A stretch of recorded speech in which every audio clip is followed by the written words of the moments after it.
Kapan manusia dikatakan melampaui batas?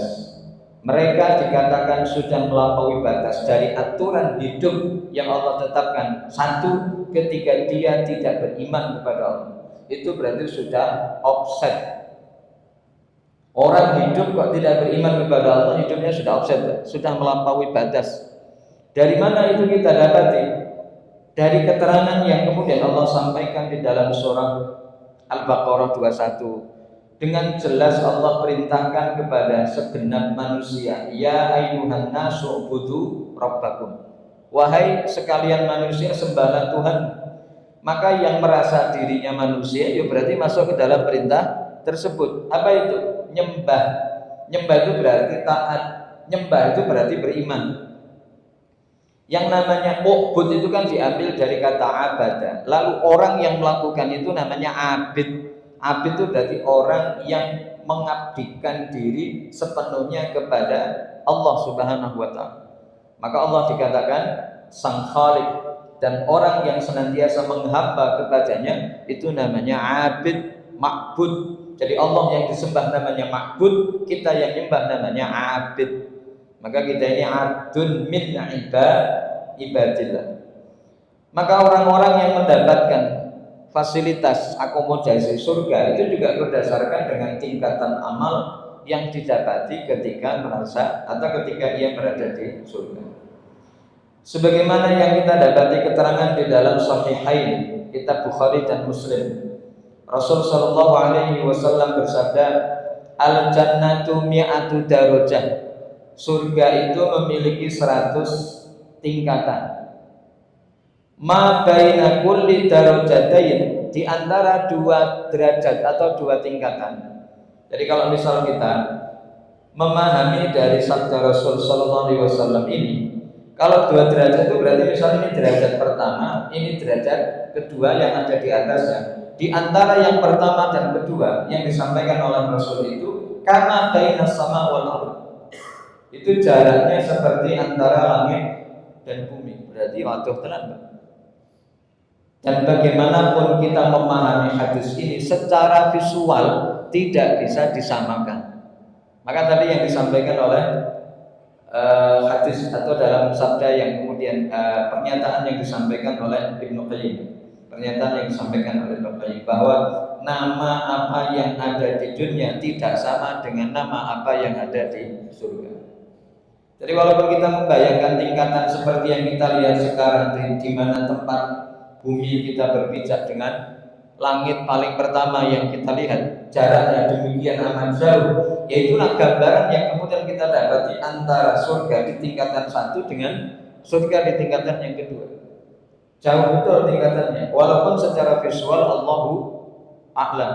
Tetapi yang kemudian dikabarkan oleh Rasul keterkaitan dengan tingkatan-tingkatan surga yang ada di sana, yang Allah sudah sediakan, adalah bagian dari hal yang disampaikan oleh beliau. Dan kemudian keterangan di sini dijelaskan wa hadza yadullu ala annaha fi ghayatil 'ulu.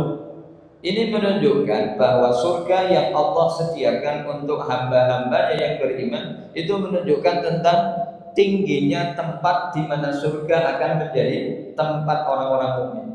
Wal irtifa wallahu a'lam.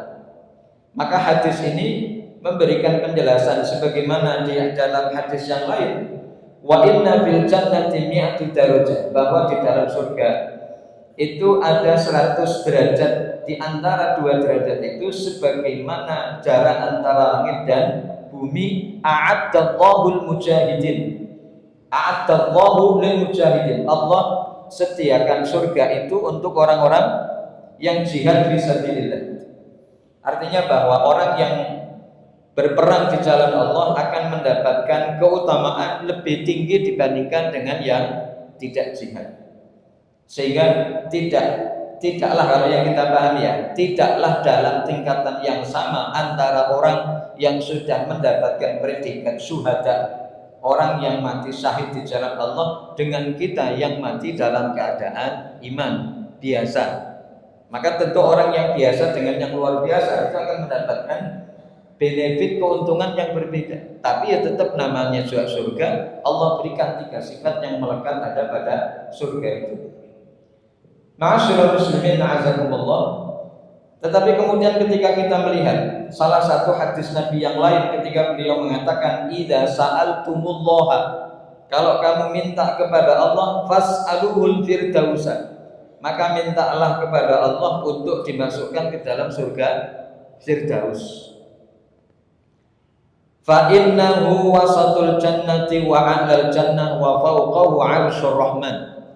Karena surga Firdaus itu adalah surga yang paling tinggi dan di atasnya itu ada Arsyur Rahman, singgasananya Allah Subhanahu wa taala. Wa minhu, dan dari surga Firdaus itu tabjuru anharul jannah, mengalir sungai-sungai yang ada di surga. Jadi misal ada 100 tingkatan dan kemudian surga Firdaus itu ada pada tingkatan yang ke-100, maka air itu akan mengalir ke bawah ke 99, 98, 97 terus begitu. Jadi ada arus muara yang kemudian didapati dari yang paling bawah. Dari mana hulunya? Ya dari hulu ke hilir kan gitu Pak ya.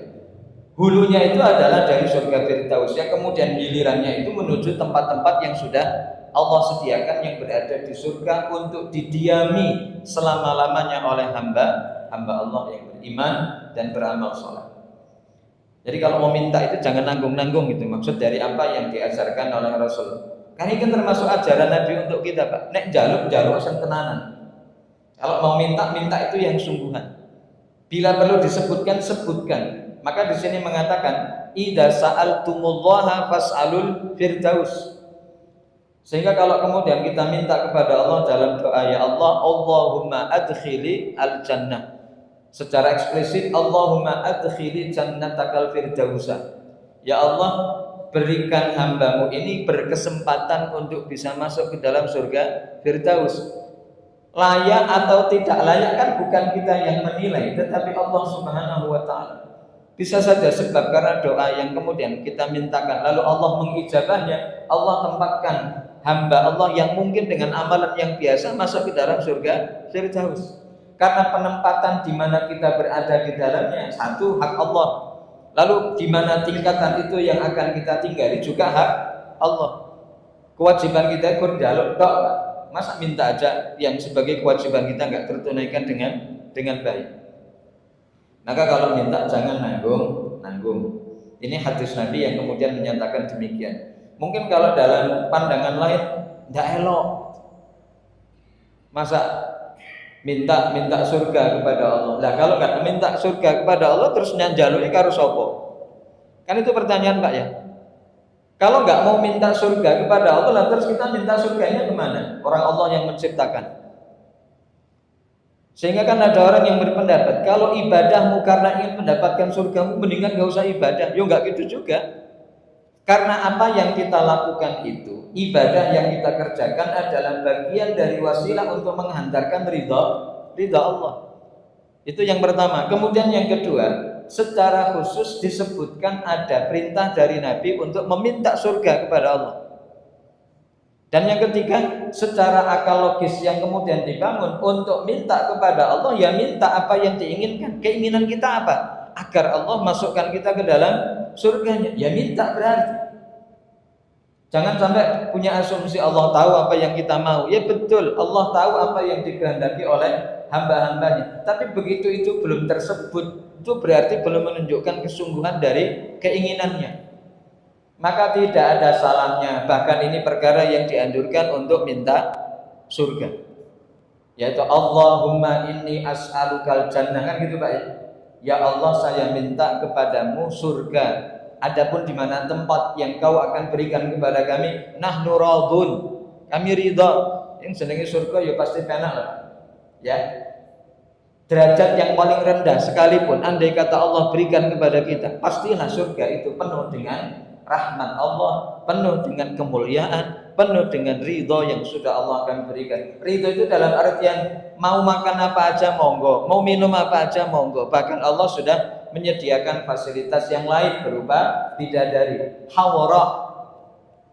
Jadi hawara itu artinya bidadari, hurul ain, bidadari surga yang memiliki mata yang jeli, mata hitam. matanya luar biasa. Sebagaimana nanti yang kita bahas keterkaitan dengan perempuan-perempuan yang ada di surga. Ma'asyiral muslimin a'azakumullah. Lalu kemudian bagaimana dengan bangunan-bangunan yang ada di surga yang akan ditinggali oleh penduduknya? Maka yang kemudian disampaikan oleh Rasulullah sallallahu alaihi wasallam, "Inna lil mu'mini fil jannati la khaymatun min lu'lu'atin wahidah."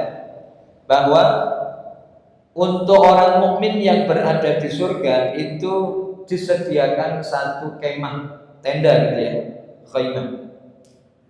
Yang dimana tenda itu begitu amat istimewa karena Allah buatkan tenda itu dari lu'lu'.